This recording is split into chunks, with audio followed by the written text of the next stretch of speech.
go yard. I got so much motherfucking design on right now. Break it down, bring it back, make it clap. I got 3 old thoughts, new guap, wear that thing. Bitches on my line, and you know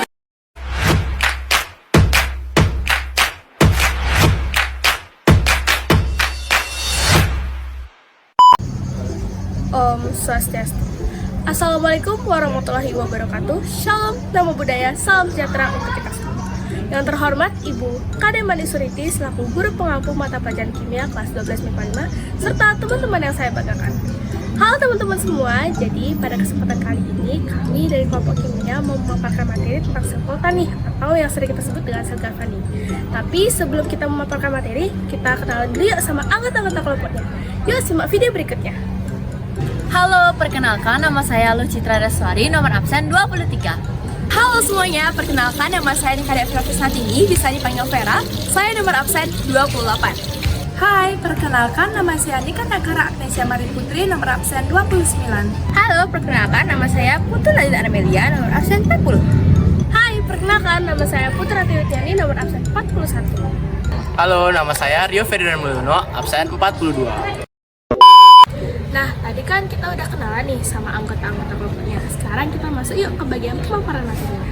Jadi, apa sih tujuan kita ngelakuin praktikum kali ini? Nah, tujuannya itu untuk bisa menentukan potensi jeruk nipis, lemon, belimbing wuluh sebagai pengganti baterai alternatif untuk bisa menyalakan lampu LED dengan prinsip sel volta atau sel galvani. Nah, sebelum kita lanjut ke materi kita yang selanjutnya, adapun materi yang akan saya sampaikan yaitu mengenai sel volta atau sel galvani. Nah, sel volta ini merupakan suatu sel elektrokimia yang dapat menghantarkan arus listrik dengan cara proses redoks, yang dimana caranya dengan cara menggunakan dua logam yang berbeda dalam suatu larutan, yaitu larutan elektrolit. Nah, adapun prinsip-prinsip yang harus diperhatikan pada rangkaian sel volta, yaitu yang pertama, perubahan energi kimia menjadi energi listrik. Yang kedua, pada anoda terjadi reaksi oksidasi, sementara pada katoda terjadi reaksi reduksi. Yang ketiga, anoda merupakan kutub negatif, sementara katoda merupakan kutub positif. Yang keempat, prinsip kerja sel volta adalah elektron yang mengalir dari anoda menuju katoda. Nah, pada praktikum kali ini kami menggunakan pemanfaatan buah sebagai pengganti batu baterai.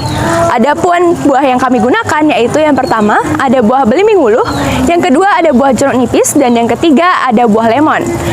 Nah, buah-buah ini mengandung kandungan asam yang mana bersifat elektrolit lemah. Adapun kandungan asam yang terkandung dalam buah ini yaitu yang pertama ada asam sulfat, yang kedua ada asam oksalat, yang ketiga asam format, dan juga asam-asam yang lainnya. Nah, dari kandungan asam inilah yang membuat buah mampu menghidupkan lampu LED pada percobaan kali ini. Dengan kata lain, buah mampu menghasilkan arus listrik, namun perlu kita ingat di sini bahwa tegangan yang dihasilkan bersifat lemah atau tidak maksimal. Hal ini terjadi lantaran kandungan larutan asam pada buah ini tidak terurai sempurna menjadi ion-ionnya. Pada percobaan kali ini, kami menggunakan paku sebagai anoda yang memiliki kutub negatif dan koin tembaga sebagai katoda yang memiliki kutub positif. Nah, kemudian kedua benda ini kita tancapkan ke buah. Lalu kami juga menggunakan kabel dan juga penjepit buaya sebagai pengantar arus listrik. Adapun sistematika kerjanya yaitu ketika rangkaian sudah dirangkai sedemikian rupa akan terjadi reaksi redoks, yaitu reduksi dan oksidasi di dalam larutan elektrolit, di mana logam yang sebagai anoda akan mengalami reaksi oksidasi. Ia akan melepaskan elektron dan menjadikannya ion positif atau kation. Kemudian elektron yang dilepaskan itu akan mengalir melalui kabel penghubung antara anoda ke katoda. Nah, pada katoda ion positif dalam larutan elektrolit yang akan menerima elektron sehingga mengalami reaksi reduksi yang akan menghasilkan senyawa yang kurang reaktif atau lemah.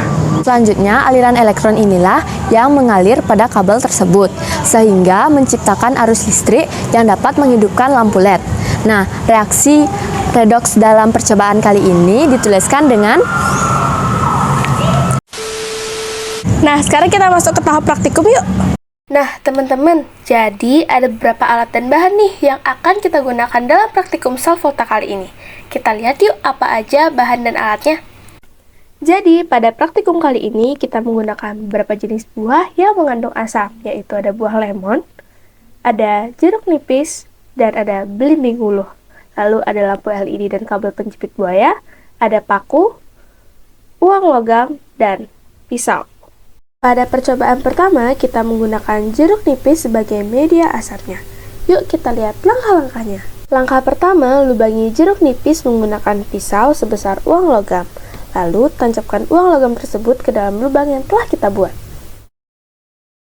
Setelah itu, tancapkan paku ke salah satu sisi jeruk nipis.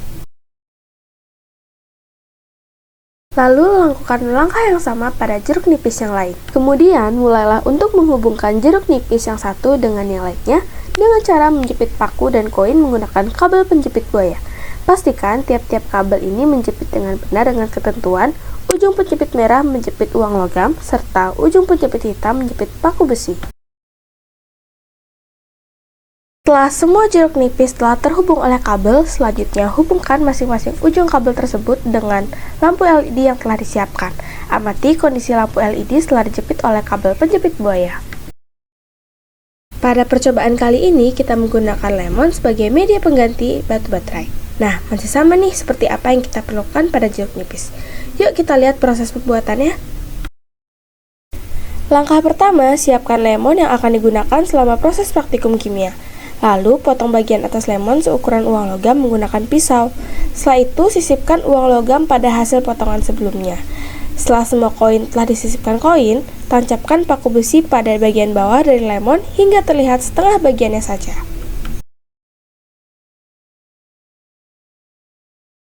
Kemudian, mulailah untuk menghubungkan lemon yang satu dengan yang lainnya dengan cara menjepit paku dan koin menggunakan kabel penjepit buaya.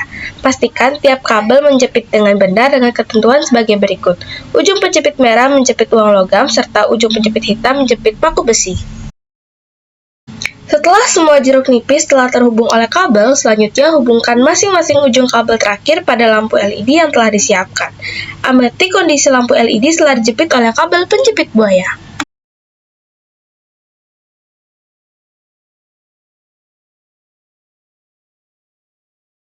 Nah, kita sampai pada percobaan terakhir yaitu menggunakan belimbing wuluh sebagai media asam pengganti batu baterai. Yuk kita lihat gimana proses pembuatannya. Langkah pertama, siapkan belimbing wuluh yang akan digunakan selama proses praktikum kimia. Lalu, potong bagian atas belimbing wuluh seukuran uang logam menggunakan pisau. Setelah itu, sisipkan uang logam pada hasil potongan sebelumnya. Dan setelah semua disisipkan koin, tancapkan paku besi pada bagian bawah dari belimbing wuluh hingga terlihat setengah bagiannya saja. Kemudian, mulailah untuk menghubungkan belimbing wuluh yang satu dengan yang lainnya dengan cara menjepit paku dan koin menggunakan kabel penjepit buaya. Pastikan tiap-tiap kabel menjepit dengan benar. Setelah semua belimbing wuluh telah terhubung oleh kabel, selanjutnya hubungkan masing-masing ujung kabel terakhir pada lampu LED yang telah disiapkan. Amati kondisi lampu LED setelah dijepit oleh kabel penjepit buaya.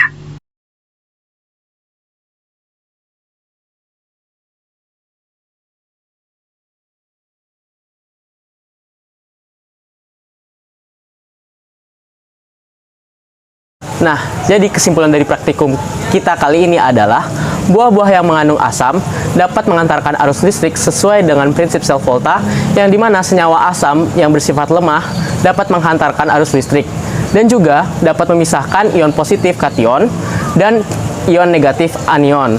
Tetapi, hantaran listrik yang dihasilkan tidaklah sangat besar dan tidak bisa menjadikan alternatif sebagai pengganti batu baterai yang biasa kita gunakan.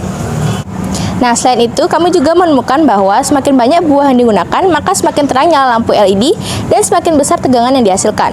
Nah, hal ini terjadi karena adanya peningkatan konsentrasi larutan asam seiring dengan peningkatan kuantitas buah yang digunakan. Nah, demikian video pemaparan praktikum kelompok kami. Semoga video ini dapat bermanfaat bagi teman-teman yang menonton. Saya tutup video ini dengan para mesanti. Om Santi Santi Santi. Bye-bye.